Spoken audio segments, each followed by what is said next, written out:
হবে পানি কিন্তু এতটুকু। হ্যাঁ, পানি অল্প একটু, কতটুকু আছে? 1 গ্লাস হইব? 1 গ্লাস হবে।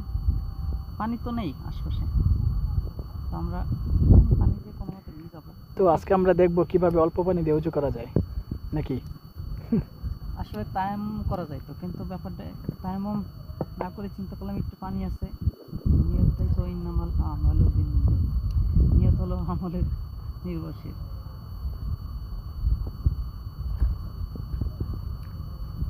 অনেক আগে জুবাইর আহমদ কাশিফ ভাই এরকম একটা ভিডিও দিছিল, তো ওই সময় মনে হয় উনি এরকম বিপদে পড়ছিল না?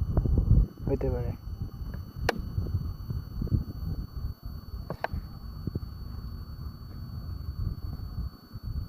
অনেকে মনে করবে যে আমরা ভিডিও বানাচ্ছি, আসলে ভিডিও মূল উদ্দেশ্য না, মূল উদ্দেশ্য আপনাদেরকে উৎসাহিত করা, যে ইচ্ছা থাকলে উপায় হয়। অল্প পানি দিয়ে উজু করা যায়, এটাই হলো মূল বিষয়। কারণ বর্তমানে মানে আধা বালতি 1 বালতি পানি ছাড়া উজু হয় না। ট্যাপ ছেড়ে রাখে, উজু করতে থাকে, ওদিক দিয়ে 1 বালতি পানি জায়গা খবরও থাকে না।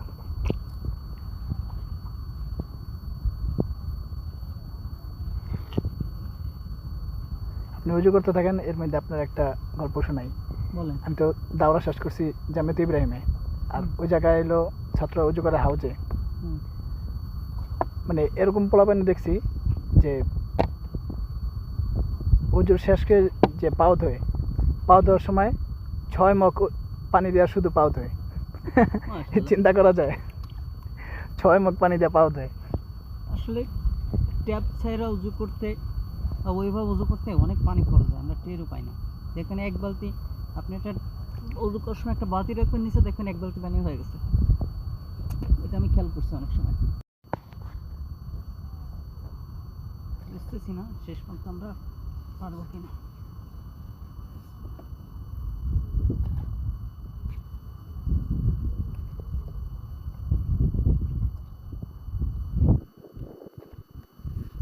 আশা করা যায় পারবো, যেভাবে আমি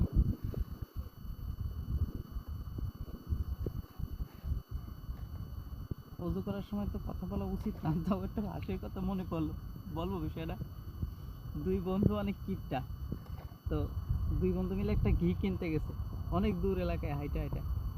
তো এক বন্ধু একটা, 2 বন্ধুই 2টা আতরের শিশি নিয়ে গেছে ঘি কিনতে, আর ওই ঘিয়ালা তো রাত্রির 1টা 1:30 দিয়ে ঘুমায় রয়েছে, বিখ্যাত ঘির দোকানদার, ভিআইপি মানুষ।